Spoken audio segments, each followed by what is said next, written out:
भाई दोनों दुनिया ही अलग है, they are totally two different worlds. पर क्या, अरे भाई नेट इनकम अप्रोच में हमने क्या पढ़ा था कि तुम डेट का प्रपोर्शन कैपिटल में इंक्रीज़ करोगे ना तो कॉस्ट ऑफ डेट पर और कॉस्ट ऑफ इक्विटी पे कोई फ़र्क नहीं पड़ेगा। और जब आप WACC निकालोगे तो जब आप डेट का वेट निकालोगे तो वो क्या रहेगा, WD into KD। What is WD? It is the proportion of debt in the capital. Similarly जब आप इक्विटी का निकालोगे तो it will be WE into KE, और ये प्रपोर्शन हमेशा इससे ज़्यादा रहेगा और कॉस्ट ऑफ डेट हमेशा कॉस्ट ऑफ इक्विटी से कम रहेगा। Always remember that this proportion will be, for example 80% तो ये 20 रहेगा, और अगर ये 2% होगा तो ये 10% हो गया, कुछ भी होगा, बस KD will be less than KE। तो ऑब्वियसली जो आंसर आएगा वो आपको बहुत ही कम weighted average cost of capital देगा। इसका लॉजिक ये भी है कि जब आप एक ऐसे सोर्स ऑफ कैपिटल जिसका इंटरेस्ट रेट बहुत कम है उससे ज़्यादा प्रोपोर्शन से मल्टीप्लाई करोगे तो आंसर क्या आएगा? Answer obviously will, weighted average cost of capital will fall down. आप इसको कैलकुलेटर में भी करके देख सकते हो। Do this 80% into 2%, so 80% into 2% we get 1.6 and 20% into 10% we get 2. It would be just 3.6%. Okay, क्योंकि जो कम चीज़ है आप उससे इसको मल्टीप्लाई करो तो आंसर ज़्यादा आ ही नहीं सकता, क्योंकि जो ज़्यादा परसेंटेज वाला कैपिटल है उससे आप इतना कम प्रपोर्शन मल्टीप्लाई कर रहे हो, जो कम है उससे ज़्यादा कर रहे हो, तो ऑब्वियसली आंसर तो कंपैरेटिवली कम ही आएगा ना। तो ये तो आपका नेट इनकम अप्रोच कहता है। लेकिन नेट ऑपरेटिंग इनकम अप्रोच एक ही चैप्टर में होते हुए बिल्कुल उल्टी बात कर रहा है नेट इनकम अप्रोच से। नेट ऑपरेटिंग इनकम अप्रोच कहता है कि भाई जब तुम डेट का प्रपोर्शन इंक्रीज़ करते हो ना तो KD तो कॉन्स्टेंट ही रहेगा, इट वोंट इंक्रीज और decrease, nothing sort of that, but KE will increase.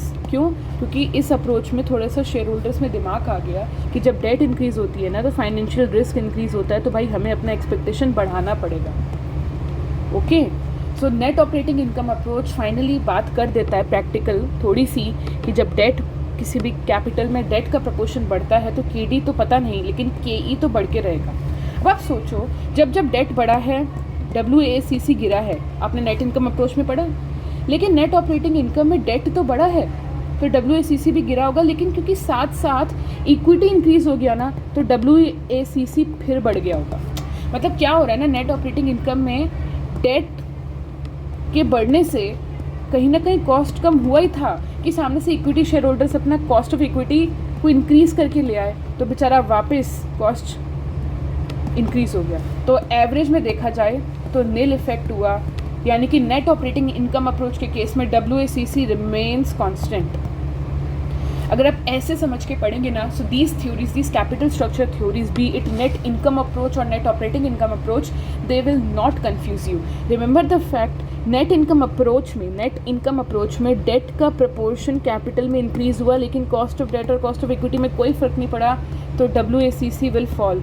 Major reason क्योंकि डेट का प्रपोर्शन ज़्यादा है कॉस्ट ऑफ इक्विटी से और KD is always less than KE। लेकिन अगर हम बात करें नेट ऑपरेटिंग इनकम की, यहाँ पे डेट का प्रपोर्शन कैपिटल में बड़ा है, इस वजह से WACC गिरना चाहिए, जो कि गिरा भी, लेकिन साथ साथ इक्विटी शेयर होल्डर्स अपने कॉस्ट ऑफ इक्विटी को इंक्रीज़ करा दिए, जिस वजह से WACC फिर इंक्रीज़ हो गया, यानी कि नील इफेक्ट, नेट इफेक्ट कुछ नहीं था, ज़ीरो था। और hence net operating income approach के केस में WACC रिमेन्स कांस्टेंट, और नेट इनकम अप्रोच के केस में, नेट ऑपरेटिंग के केस में WACC कांस्टेंट और नेट इनकम अप्रोच के केस में WACC फॉल्स।